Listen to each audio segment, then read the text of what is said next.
নমস্কাৰ অসম চৰকাৰৰ কৰ্মচাৰীৰ কাৰণে অত্যন্ত গুৰুত্বপূৰ্ণ আৰু ভাল খবৰ একাউণ্টত সোমাল এৰিয়াৰৰ দ্বিতীয় কিস্তি বহু ডিপাৰ্টমেণ্টৰ কৰ্মচাৰীয়ে তেওঁলোকৰ এৰিয়াৰৰ দ্বিতীয় কিস্তি লাভ কৰিবলৈ সক্ষম হৈছে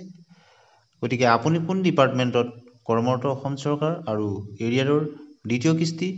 পালেনে নাই সেই সম্পৰ্কে কমেণ্ট ছেকশ্যনত নিশ্চয় জনাব আৰু আজিৰ দিনটোতো বহু ডিপাৰ্টমেণ্টৰ তেওঁলোকে দ্বিতীয় কিস্তি পাইছে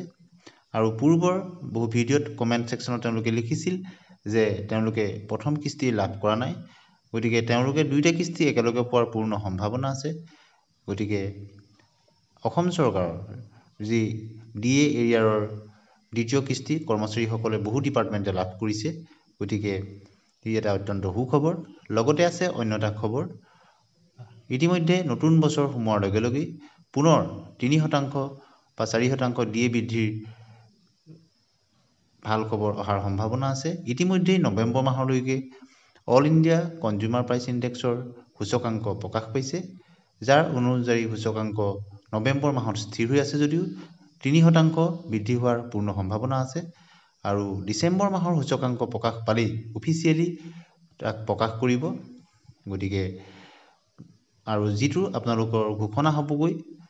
25 চনৰ মাৰ্চ মাহত আৰু এপ্ৰিল মাহৰ পৰা আপোনালোকে লাভ কৰিবলৈ সক্ষম হ'ব গতিকে অল ইণ্ডিয়া কনজিউমাৰ প্ৰাইচ ইণ্ডেক্সৰ বিগত কেইমাহৰ যদি আমি সূচকাংক চাওঁ তেনেহ'লে সেই ট্ৰেণ্ড অনুসৰি 3% দৰমহা বৃদ্ধিৰ পূৰ্ণ সম্ভাৱনা আছে অৰ্থাৎ বৰ্তমান যি বৰ্ধিত হাৰত 53% আপোনালোকে লাভ কৰি আছে সেই ডিএ আৰু ডিআৰ যদি 3% বৃদ্ধি হয় তেনেহ'লে আপোনালোকে 56% হাৰত লাভ কৰাৰ সম্ভাৱনা আছে তেতিয়া পুনৰ আপোনালোকে জানুৱাৰী ফেব্ৰুৱাৰী আৰু মাৰ্চ এই 3 মাহৰ এৰিয়াও তেতিয়া লাভ কৰিব এপ্ৰিল মাহৰ পৰা আজিলৈ আহোঁ ধন্যবাদ